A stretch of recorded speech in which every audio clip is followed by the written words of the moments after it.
Hello, everyone, and welcome to the Azure IoT Show. I'm Avneet Singh, joining you from the Azure IoT Solutions team at Microsoft. In this session, we will talk about how you can secure your data export destinations by using system-assigned managed identity for your IoT Central application.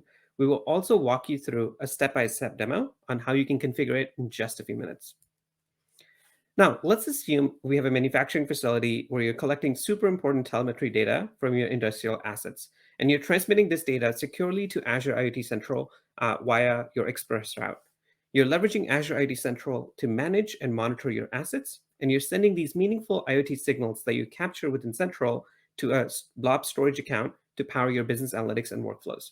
Now, as we all know, to establish the secure connection between IoT Central and blob storage, you'll need to manage a set of secrets and credentials to authenticate with your blob storage account.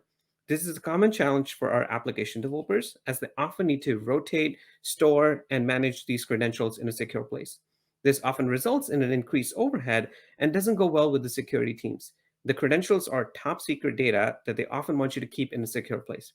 Now, you can always secure your credentials within a Key Vault account, or we can find a better way to do this where you completely eliminate the need to manage these credentials and connection strings for your data export destinations from within your IoT Central app. That means you really want no secrets and no credentials anywhere in your code. And yes, now you can actually do this within IoT Central as we add the support for Azure Managed Identity to all your applications. Azure Managed Identity comes in two flavors, System-Assigned Managed Identity and User-Assigned Managed Identity. Today, we will specifically talk about how you can leverage System-Assigned Managed Identity to secure your export destinations within your IoT Central app. System-Assigned Managed Identity provides a mechanism for your service, in this case IoT Central, to have a secure identity that can be used to connect with other Azure resources that support Azure Active Directory authentication. So when you look at your Azure Active Directory, once you create this managed identity, you can see that you can now grant access to target resources for your IoT Central app, which support the AAD authentication. In our case, the target resource that we'll pick is a blob storage account. You can authorize this managed identity for your IoT Central application and grant permissions based on the level of access you want to give IoT Central. Once you do this, the system-assigned managed identity is really just a special type of service principal that can be used to configure your destination. It completely eliminates the need for you to rotate credentials and connection strings, as it automatically takes care of that for you. More importantly, it also manages the lifecycle of your identity principal. For instance, if you tie it to your IoT Central application, the lifecycle of your managed identity is actually tied to the lifecycle of your IoT Central application. So for instance, if you deleted your IoT Central application and you wanted to retire it, it automatically deletes the system-assigned managed identity that's associated with your Azure resource. Now, let's take a look at how you can configure managed system identity. You can enable system-assigned managed identity for an existing Azure IoT Central application via the Azure portal, the Azure CLI, and the Azure Resource Management REST APIs. Each of these three services will allow you to configure your managed identity for your IoT Central application and then perform in association with the other downstream resources. Please note that your application does need to be deployed in a region before you can enable system-assigned managed identity. An existing application that you may have that was previously associated with a geography will need to be migrated to enable managed identity. Please feel free to reach out to Azure support to perform this migration. Now, let's switch over to a demo and look at how you can configure your environment. So now we're on the Azure portal, and where I'm at is within a resource group on the Azure portal, where I've got an IoT Central application as well as a blob storage account. You'll click on your IoT Central application to be able to configure your managed identity. Once you go into your IoT Central application, you will switch to the Identity tab, and this is where you'll see that we've added support for managed system identity.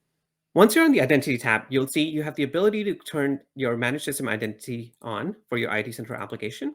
And once you configure this, you'll see an object ID that will be represented in here. This is your object ID that you'll use to associate to your downstream resources. Now we can go back to the Azure Blob Storage account, and in the Blob Storage account, we will associate our managed identity for IoT Central as a permission that we can add to this storage account. You'll go to your Access Control tab, and then click on Add Role Assignment. Once you're in role assignment, you'll search for the appropriate role. In this particular case, we're going to use Storage Account Contributor. We will select Managed Identity, select Members. And once you select members, you'll see once you select your appropriate subscription, you can drop down and pick the IoT Central application that you want to assign to and select your IoT Central application. Once you do this, you can review and assign that role and go ahead and configure it. Now, our role assignment has been done on the blob storage account. And what you've essentially done is you've given your blob storage account the managed identity for your IoT Central app. So your IoT Central app can write to that blob storage account. We will now go to our IoT Central application, and we will create an export with a destination for that blob storage account so that we can start sending data there. Now, I've created an export for us already, and you'll see I don't have any destinations associated in here. So I'm going to go ahead and create a new destination for our blob storage account. You'll select destination type blob storage. And authorization, this is where by it defaults to connection string. And this was essentially the old way that you could add your blob storage account where you had to manage credentials. You'll now go to System Assign Managed Identity, where you don't need to provide any credentials. And you essentially provide the endpoint URI, which is pointer to our blob storage account. So in this particular input box, I'm going to put in our blob storage account that we'd created. And then I did create a test container in that. So I'm just going to go ahead and associate that. Once you create this, you'll see that your blob storage account is going to show up here, and then you'll see a status for your blob storage account, which is going to go to healthy when it spins up. And then you're going to hit save here. There we go. Now we're in the healthy state, and your blob storage account has been configured. Now, all of the data within your IoT Central account that you're sending through this export is making to your blob storage account through the managed system identity. With this latest improvement, you don't need to store your credentials anywhere within your code on your IoT Central application. All you need to do is configure your managed system identity. To learn more, please visit one of our Microsoft Docs link for our demos specifically around how to set up secure data exports. And then please also check out some other IoT Central demos that we have stored for you as well.